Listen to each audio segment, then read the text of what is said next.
Assalamualaikum warahmatullahi wabarakatuh.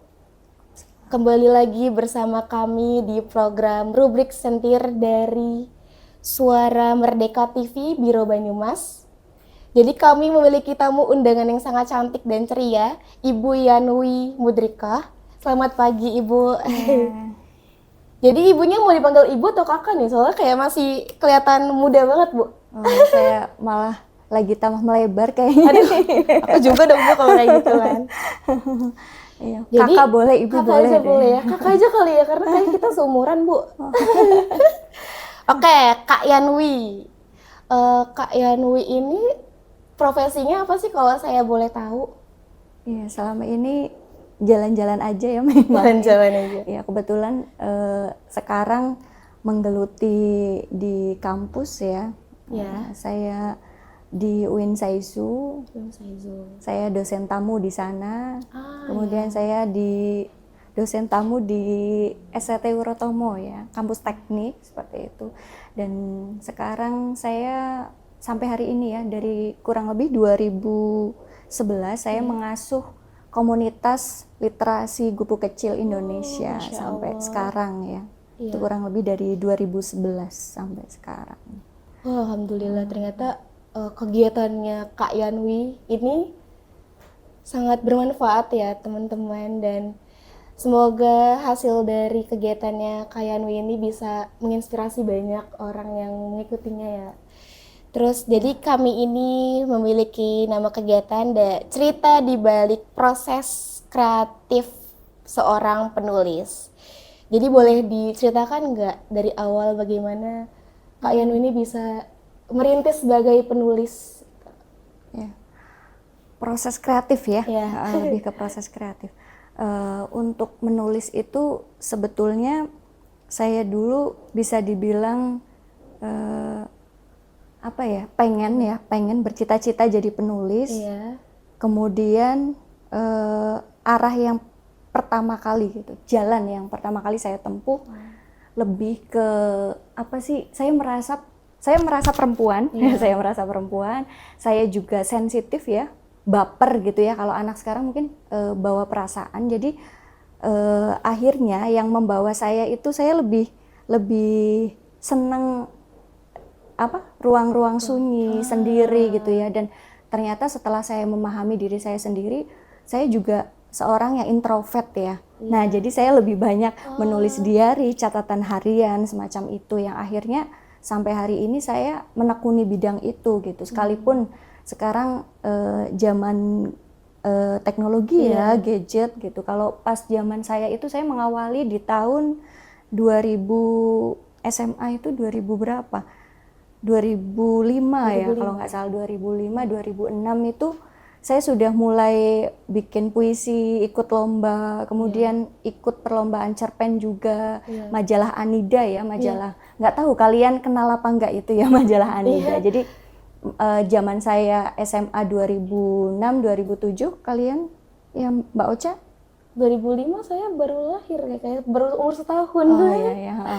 Itu dulu ada majalah Anida, itu dikenal sekali ya. Jadi karya-karya sastra juga muncul di sana. Ada rubrik-rubrik karya sastra ya, ada puisi, ada cerpen, kemudian cerita bersambung, ada juga cerita anak dan lain sebagainya. Jadi dari tadi ya, kebaperan yang perempuan itu lebih condong ke banyak ngomong ya, kosakatanya lebih banyak, perasaannya sangat diutamakan daripada pola pikir, yang akhirnya sudah saya menekuni bidang itu. Sekalipun zaman saya waktu itu, orang tua khususnya keluarga itu, ketika saya masih sekolah ya waktu itu, pasti yang lebih dimunculkan kalau mau ujian suruh belajar.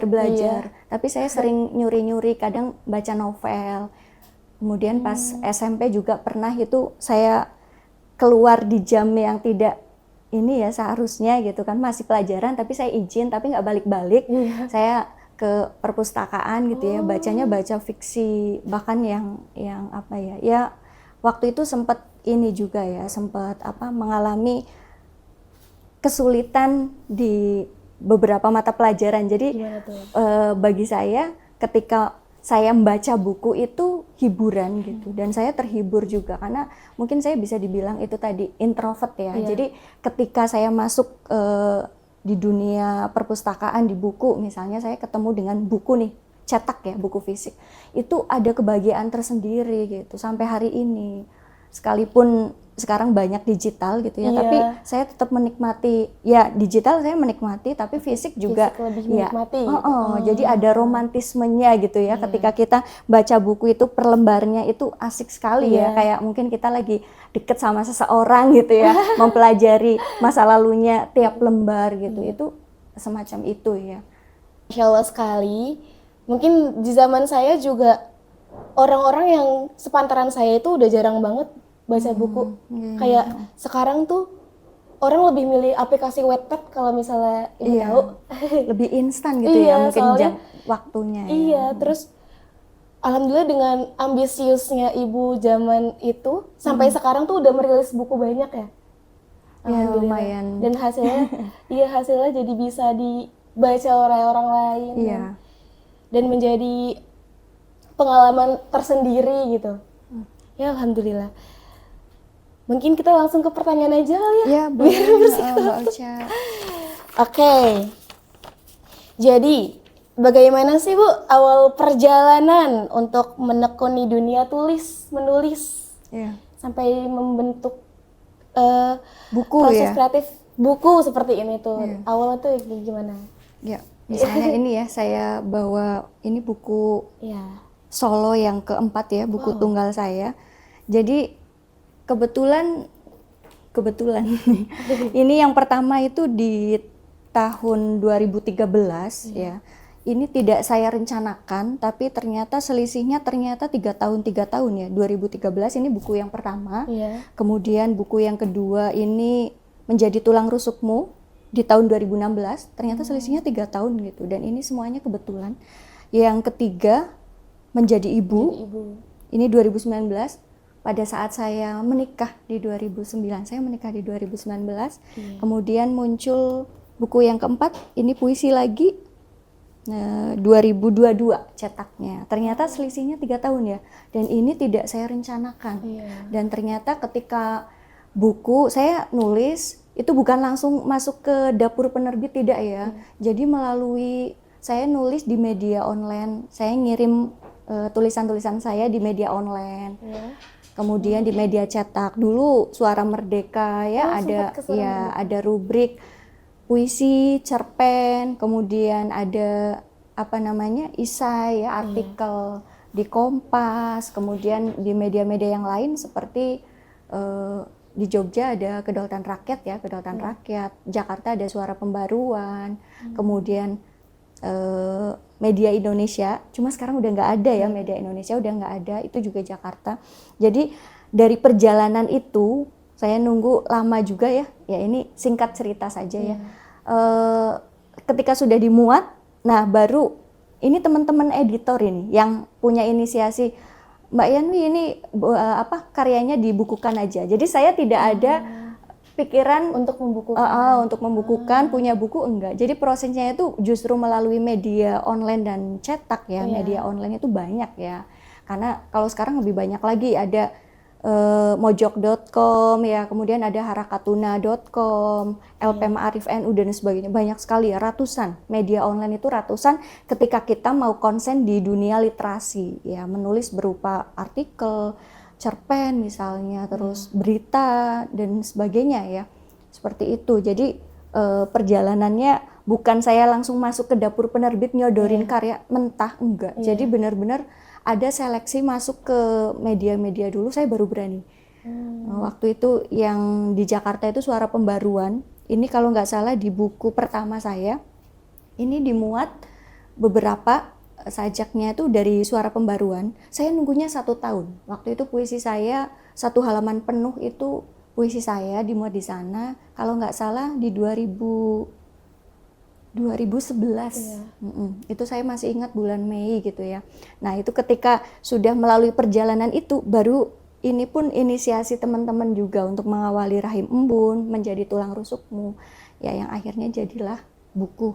Nah, seperti itu Mbak Ocha. pada intinya tuh kayak semua buku yang udah diterbitin sekarang tuh ada step by stepnya dari Iya, betul. dari Ada belum prosesnya. terbit sampai udah Iya, terbit iya. ya alhamdulillah. Terus dari proses kepenulisan tersendiri tuh ada nggak sih Bu idenya tuh kayak gimana, bisa di sharing-sharing ke kita nggak Bu? Iya. Ya, sebetulnya menulis itu seperti kayak kita itu memasak gitu ya. Iya. Kita harus meracik dulu. Saya punya ide misalnya dari kegelisahan apa yang saya pikirkan dan rasakan ya. Misalnya pada saat itu ini ditulis tahun berapa ya? Untuk 2000 terbit 2013 ya. Ini ada 2011, 2010. Ini waktu itu saya masih duduk di kampus UIN ya, Stein waktu itu ya.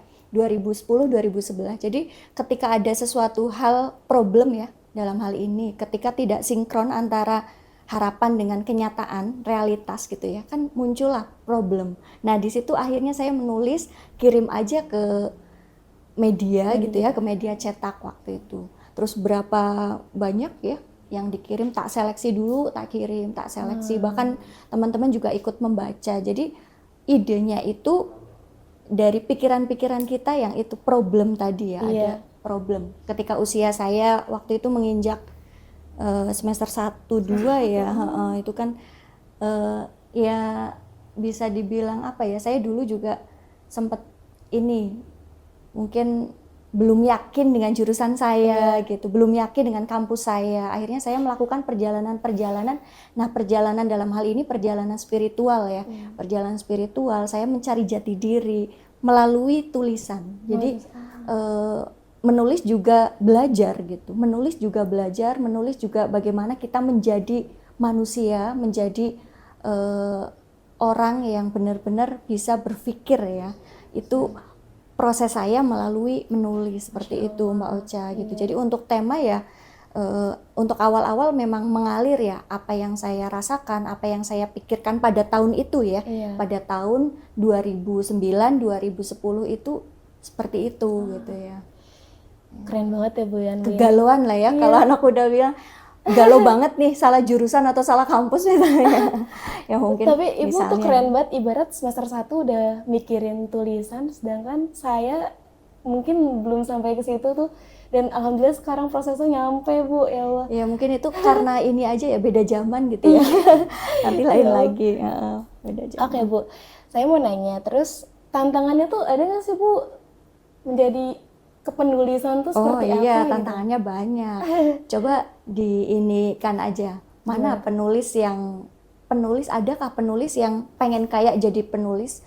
Kalau yang benar-benar penulis itu bukan pengen kaya, tapi justru bisa berdamai dengan dirinya sendiri. Kemudian dia bisa menyelesaikan persoalannya sendiri itu melalui proses menulis gitu. Jadi menulis itu bukan saya pengen beli mobil Pajero misalnya ya dengan menulis, enggak gitu. Jadi ketika kita konsen di literasi ya atau seniman penulis itu siap siap tidak punya harta ya, karena kita targetnya bukan harta gitu. Justru malah kemanfaatan itu tadi ya, ada ruang batin ya, ruang batin di mana kita mengalami semacam kebahagiaan batin, kemudian puas gitu. Yaitu tadi ada saya tandai bisa berdamai dengan diri sendiri. Ya, setiap orang kan pasti punya sesuatu yang dia gelisahkan. Nah, itu melalui ruang menulis itu saya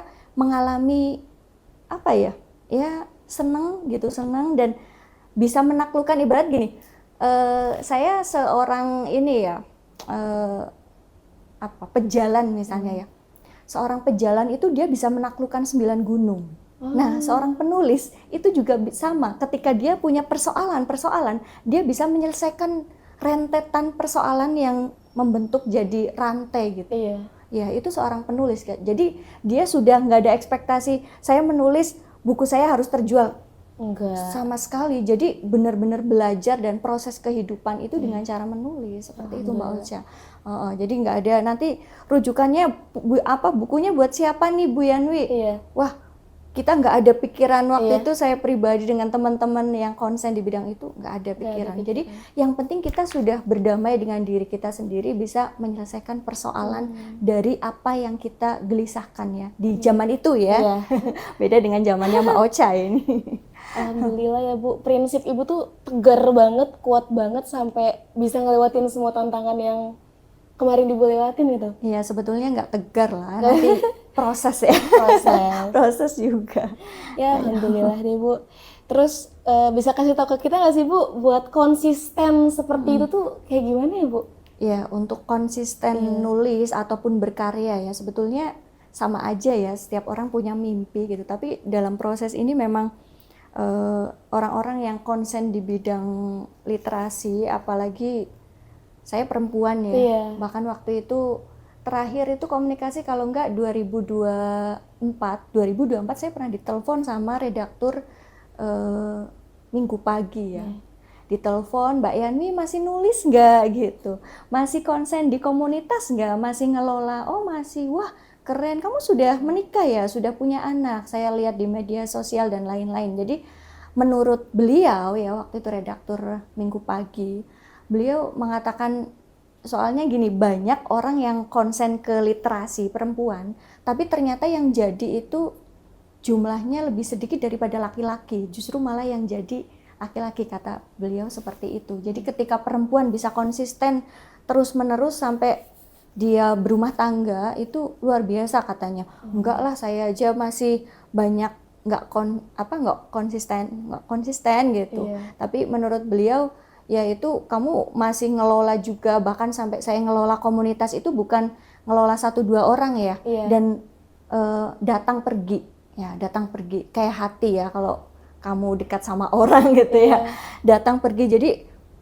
orang-orang datang gabung di komunitas sama itu juga pergi, nanti ditinggal gitu aja terus lagi gitu ya. Tapi ketika kehilangan itu, saya handle sendiri gitu, komunitas handle sendiri. Nulis pun ketika hilang mood, saya harus ngapain ya, cari inspirasi. Jadi memang saya harus bergerak terus menerus gitu ya. Kadang diam pun sambil berpikir ya, diam kan bagian dari berpikir gitu. Kita misalnya ketemu orang ya, jalan-jalan, itu kerjaannya penulis gitu. Setiap hari ketemu karakter baru tuh, wah ke daerah mana ketemu orang baru, itu semuanya dijadikan bahan. Akhirnya riset, misalnya saya ke Jogja, saya ngobrol di Malioboro dengan orang yang nggak dikenal, itu jadi masukan, oh ternyata ada sesuatu apa ya. Nah itu sambil observasi, penelitian bagaimana di Jogja itu seperti apa sih ketika banyak orang yang minat di sana misalnya, atau Banyumas dengan aneka ragam budayanya, orang-orangnya ya yang sangat unik-unik gitu kan. Itu juga ketika saya ketemu dengan berbagai karakter, saya belajar di situ. Nah nanti ketika saya menulis karya, bisa tuh dimasukkan di karya saya gitu, untuk tema tertentu misalnya. Seperti itu Mbak Ocha. Keren banget sih Bu. Soalnya tuh aku juga pernah nulis novel Bu. Aku juga suka baca novel. Dari novel buku sampai novel yang ada di aplikasi Wattpad, Ibu tahu? Wattpad. Sampai di titik aku tuh nulis Bu, tapi susah buat konsistennya Bu, tuh kayak akhirnya aku tinggalin di episode ke nggak selesai ya, nggak selesai ya. Padahal viewersnya lumayan Bu, cuma karena aku udah banyak kehabisan kesibukan ya, kehabisan pikiran juga, jadi ya udah akhirnya lupa akun juga endingnya. Ya, udah habis ide, terus mungkin aktivitas yang di luar itu ya. Memang untuk konsisten itu memang susah. Seperti ini ya. Misalnya kita konsen di penulisan, kita juga dekat dengan komunitas-komunitas literasi, kita dekat dengan teman-teman penulis gitu. Jadi ketika lagi down, ibarat kayak handphone lah, handphone itu ketika baterainya lowbat harus dicas. Manusia pun gitu, manusia bisa ngecasnya misalnya ya sesuai keyakinan masing-masing ya. Misalnya dia punya rutinitas sholat 5 waktu, puasa Daud gitu ya, puasa Senin Kamis, itu bagian dari ngecas manusianya gitu ya. Nah kemudian kalau menulis itu komunitas ya, sesekali kita cross check. Sekarang gampang ya, di media sosial banyak sekali komunitas, tinggal kita datang, bahkan bisa ikut seminar, workshop online juga. Wah sekarang akses itu gampang ya. Waktu zaman saya masih lari-lari, saya ingin ikut seminarnya Pak Ahmad Tohari waktu itu ya, ketika saya masih duduk di S1 gitu ya.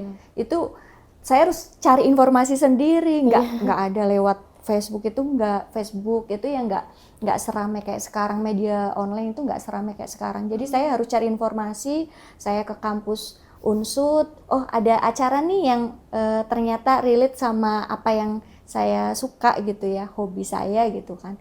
Nah itu, jadi konsisten itu memang perlu ruang, perlu komunitas yang kita itu ketika lagi lowbat gitu ya, terus ketemu temen jadi semangat lagi, ketemu orang jadi semangat lagi gitu. Tapi kalau sudah buntu gitu kayak tadi Mbak Ocha, oh iya ini udah berhenti nih, idenya udah habis. Nah dengan itu ada aktivitas lain, jadinya udah nggak diterusin lagi gitu ya. Nah, itu konsisten tuh semacam itu. Ya alhamdulillah, ikut seneng sih sama rasa semangat Ibu sampai terjadi sekarang ini kan. Menurut Ibu tuh seberapa penting sih Bu literasi sama karya tulis buat generasi saat ini?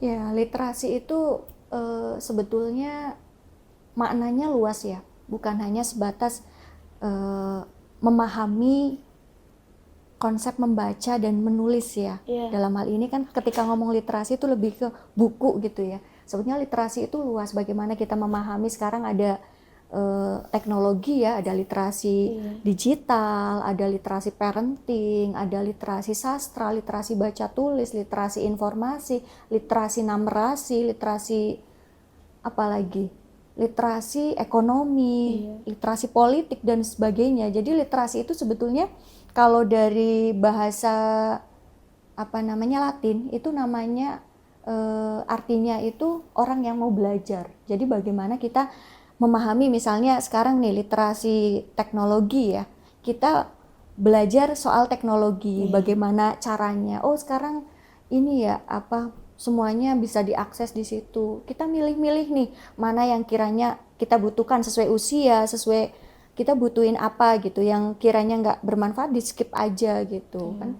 Literasi informasi juga ya, bagaimana kita memahami media sosial, misalkan yang sekarang ternyata Facebook itu penggunaannya kok fitur-fiturnya sama ya dengan Instagram, TikTok dan sebagainya. Nah itu jadi lebih ke pemahaman kita mau orang yang mau belajar itu literasi ya. Jadi apapun ya, kita mau konsep ruangan nih itu juga harus berliterasi. Kira-kira dibutuhkan buat apa ini ruangan, mau didesain seperti apa. Nah itu membutuhkan pemahaman berliterasi ya gitu. Jadi semua aspek kehidupan kita itu literasi itu sudah jadi kebutuhan. Apalagi yaitu kalau dihubungkan dengan anak-anak sekarang ya, yang saya prihatin juga, generasi sekarang memang saya nggak bisa, bukan saya menyalahkan ya, tapi mungkin memang zamannya sudah lain gitu sekarang. Kemudian cara berpikir, dan itu kan berpengaruh juga dari lingkungan, dari zaman yang dibentuk dengan munculnya ada robot ya, ada AI, otak manusia diganti AI, tubuh manusia diganti sama robot. Jadi semakin kesini memang ya, kalau saya pribadi saya bisa dibilang gaptek ya, misalnya dibandingkan dengan Mbak Ocha ya. Mbak Ocha mungkin lebih cepat menggunakan handphone, media online. Wah kalau saya sampai hari ini masih belajar terus ya soal teknologi, karena kadang-kadang lambat gitu. Terus ini caranya gimana gitu. Anak sekarang itu luar biasa gitu. Jadi memang menurut saya sih sudah ada ini sendiri-sendiri ya. Jadi ada memang kemampuan, cuma memang untuk buku secara fisik seperti ini anak-anak sekarang kurang minat ya. Karena mereka semuanya menikmatinya lewat media itu. Cuma yang jadi ini imajinasi saya, waktu itu sempat diskusi dengan teman-teman peneliti, penulis dari berbagai ini ya, lintas keilmuan ya. Bagaimana ketika anak-anak sekarang itu lebih memanfaatkan AI, tapi nanti AI itu berbayar. Setahun berapa juta gitu ya. Kemudian internet juga nanti berbayarnya udah 2030 misalnya. Itu bagaimana? Jadi sepertinya yang namanya gerakan-gerakan manual gitu ya, offline misalnya, saya katakan offline, atau jadi tidak semuanya itu harus semuanya udah saya serahkan semuanya lewat teknologi gitu ya, karena ada AI, ada handphone, ada laptop dan sebagainya. Misalnya Mbak Ocha sebagai mahasiswa, menurut saya pribadi nggak bisa sepenuhnya, tetap ada saling ini ya, saling Saling belajar. iya, saling melengkapi. Melengkapi. Jadi istilahnya teknologinya jalan, yang offline juga. Misalnya data-data yang memang bisa ditulis manual itu masih dibutuhkan. Ya, menulis manual masih dibutuhkan. Kalau semuanya itu online, itu sekali alatnya udah nggak ada atau hilang gitu ya kena virus, udah hilang semua. Gitu sih untuk pesan dari saya. Iya. Ya, semoga zaman semakin maju, pemikiran tuh nggak melulu ke arah medsos, ke arah AI atau apa ya Bu. Semoga kita tetap fair, tetap adil, bisa mencari dalam bukti fisiknya seperti ke buku gitu ya Bu. Terus saya mau nanya nih Bu, tadi kan banyak media yang disebutin sama Ibu. Ibu pernah nggak sih Bu untuk terbit di pihak kami dari Suara Merdeka? Oh iya, kalau di Suara Merdeka beberapa kali ya, waktu itu pernah dimuat juga. Ini kebetulan saya bawa dokumen lama, lama sekali nih ya, 2000 berapa ini. Seingat saya ini banyak sih ya, ada kalau ini ada yang dokumen dari luar Jawa juga, Riau Pos. Kalau di Suara Merdeka pernah, tapi saya lupa tahunnya. Ya waktu itu beberapa tulisan pernah dimuat di Suara Merdeka dan pernah diprofilkan juga. Kalau profil saya masih ingat itu, kalau nggak salah wartawannya itu menghubungi pada saat saya baru lulus wisuda di UIN ya. Waktu itu masih Stein namanya ya. Jadi 2011 saya lulus itu kan 2011 ya dari UIN. Jadi waktu itu diprofilkan dia juga ini ya, apa, wartawannya tuh ngambil fotonya di Facebook. Jadi foto-foto wisuda yang dipajang. Nggak tahu ini ada apa enggak ya. Waktu itu kalau nggak salah 2011. Itu hebat banget Bu, bukunya masih ada Bu. Ya ini sampai jamuran ya. Ini sebetulnya buat cerita nanti, buat anakku. Ini belum tak tunjukkan anakku ya, cerita dulu proses kehidupan ya, bukan jadi orang hebat itu tidak, tapi itu justru gunting dari koran satu-satu. Iya betul. Ini dari ini Suara Merdeka nih masih ada. Rabu Pon 11 September 2013. Ya ini pertama kali 2013 berarti. Ya ini dia ngambil dari Facebook juga fotonya waktu Terus itu. Ibu print sendiri Bu? Iya, ini apa? Kan biasanya koran itu kita misalkan gini, kita nulis kan tinggal nulis aja gitu ya. Tapi teman-teman biasanya yang ngabarin, Mbak Yanwi, ini tulisanmu dimuat, profilmu dimuat. Jadi nanti di Japri saya dulu nggak pakai WA ya. Dulu masih chatting manual gitu ya, masih kalau nggak ketemu langsung terus kadang-kadang kalau ada orang baik gitu ya, saya langsung dikirimi korannya Mbak, gitu Mbak Ocha. Jadi saya taunya ya dari teman-teman, dimuat di sini gitu. Ini waktu itu Mas Puji nih, masih ada Mas Puji. Puji Purwanto. Iya, Puji wartawannya. Iya, Puji Purwanto. Ini kalau nggak salah dia lewat telepon sama apa itu 2013 ya. Ya 2013 sudah selesai ya sarjana saya ya, udah lulus waktu itu. Gitu Mbak Ocha. Oke Bu, mungkin sebagai penutup aja Bu ya, langsung aja. Ada pesan nggak sih Bu, pesan untuk kita para pemuda buat tambah semangat untuk bisa memulai kepenulisan gitu Bu? Oh gitu ya. Sebetulnya dunia literasi itu kalian ya, khususnya angkatannya Mbak Ocha misalnya ya, seusianya Mbak Ocha.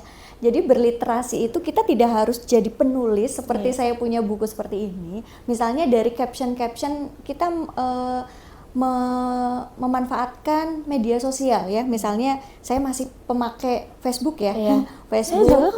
Oh ya, Instagram, TikTok. Jadi ketika kita itu punya wacana yang banyak gitu ya, kita mau bikin caption itu nggak harus ini ya. Saya mau buka quote-nya siapa biar dijadikan caption di Instagram misalnya. Nah, kalau kita wacananya banyak, wacananya itu bukan hanya dari buku-buku ya, tapi bagaimana kita punya ruang berpikir ya. Apa sih keterampilan berpikir gitu ya. Jadi punya ide-ide yang bisa dibilang kita punya prediksi nih, misalnya 10 tahun lagi jangan-jangan Indonesia mau tenggelam gitu ya, ada musibah yang lebih besar dari yang kemarin gitu. Jadi berliterasi itu yang akhirnya kita muncul prediksi-prediksi sebelum persoalan muncul. Gitu ya. Kayak saya menekuni dunia ini, saya sampai hari ini sangat mencintai buku, saya senang nulis gitu ya. Dan ternyata banyak perubahan untuk hidup saya yang awalnya introvert itu sekarang katanya sih teman-teman, Mbak Yani sekarang sudah jadi ambivert ya, padahal dulu saya tuh nggak suka di keramaian, saya juga nggak suka nonton yang banyak orang gitu kan. Sekarang saya menikmati itu semua gitu ya. Jadi ketika kita tidak suka buku ya kita bisa baca kok lewat e-book ya, menikmati lewat online atau aplikasi-aplikasi ya, dimana ya itu ada ruang imajinasi, ruang berpikir biar kita lebih punya inovasi-inovasi ya, karena nanti di generasi kalian itu tantangannya lebih banyak. Mbak Ocha gitu. Jadi tantangannya lebih banyak daripada kalau zaman saya kan memang belum terlalu ini ya untuk teknologi. Kalau zamannya Mbak Ocha, wah nanti 10 tahun mendatang seperti apa? Saya nggak tahu ya, mungkin semua akses digantikan dengan robot misalnya ya, pengurangan karyawan di beberapa kantor misalnya, karena semuanya digantikan sama mesin. Nah itu kan repot juga. Bagaimana peradaban berikutnya ya, manusia mau dijadikan apa gitu ya. Itu kami sebagai orang-orang yang konsen di bidang literasi sangat sedih itu ketika misalnya hal-hal yang sederhana itu, masa sih ruang kritis kan sekarang sudah mulai menurun. Karena ya itu ruang kritis dari ruang berpikir ya, karena semuanya dinikmati scroll kecemasan ya, anxiety itu juga.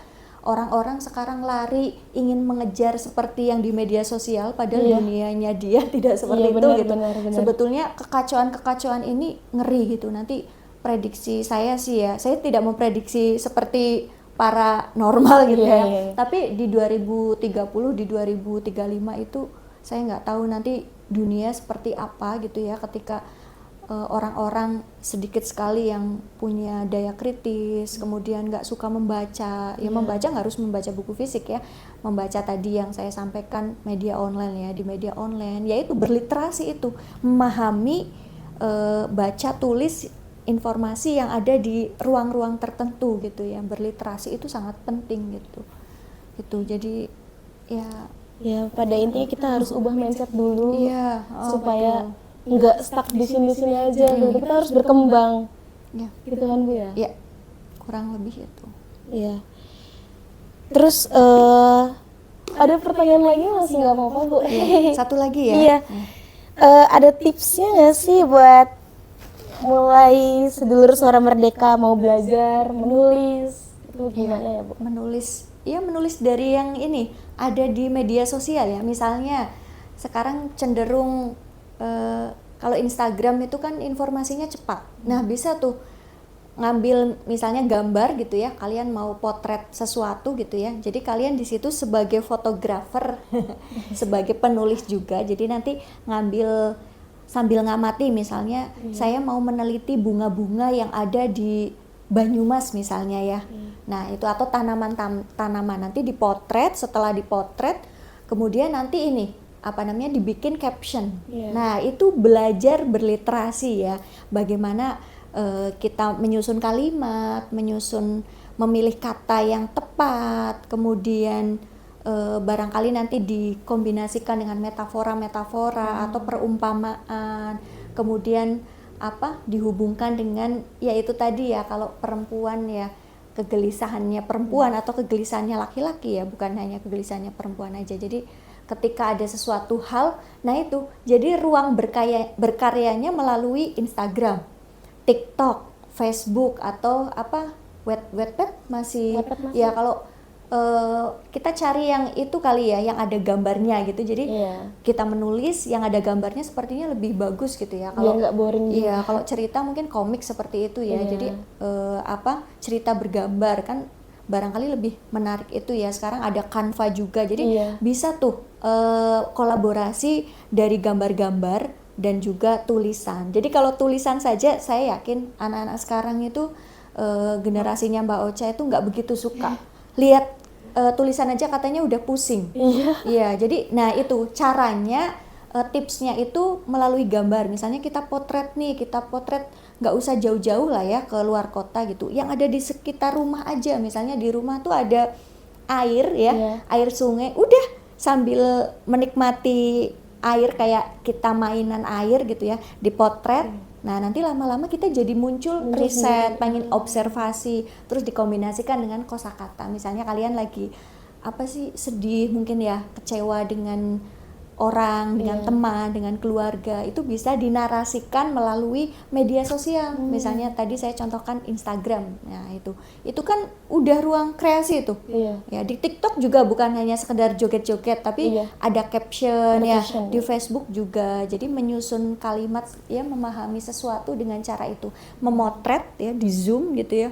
Wah, ini ada, oh ternyata ada jentik-jentiknya nih ya. Terus Nah, baru itu bisa dibikin imajinasinya. Iya, imajinasi gitu. Jadi nggak harus kayak saya nggak menyuruh anak-anak sekarang itu harus seperti saya, enggak. Ya silakan bisa berkreasi dengan zamannya, Iya. dengan usianya gitu ya. Kalau nanti saya paksakan, wah nanti malah nggak jadi gitu ya. Jadi ruang kreasi itu nggak harus kita, misalnya saya pribadi ketika orang ngomong nulis gitu ya, saya sangat tertarik dengan karya-karyanya Pramudia Anantatur, tapi saya tidak harus menjadi seperti dia. Iya. Karena zamannya Pak Pram itu beda dengan Beda zamannya juga. saya gitu, dan kegelisahan yang Pak Pram rasakan itu beda dengan kegelisahan yang saya rasakan gitu di zamannya saya gitu. Jadi untuk anak-anak sekarang yang generasi Z, generasi milenial atau mungkin generasi alpha gitu ya, ya ruang berkarya itu sesuai dengan usia dan zaman. Ya seperti itu Mbak Ocha ya. Cukup ya. Cukup ya. Oke, terima kasih tips yang udah dikasih ke kami ya Bu ya. Semoga penonton juga bisa menelaah dan bisa menerima bahwa zaman sekarang itu pasti ada aja caranya buat kita menjadi seorang penulis ya Bu ya. Ya. Baik, terima kasih banyak udah datang ke Suara Merdeka ya Bu ya. Iya. Terima kasih udah memberikan banyak ilmu, sharing-sharing seputar literasi, penulisan. Mohon maaf jika kami banyak salah ya Bu. Assalamualaikum Bu. Ya, waalaikumsalam warahmatullahi wabarakatuh.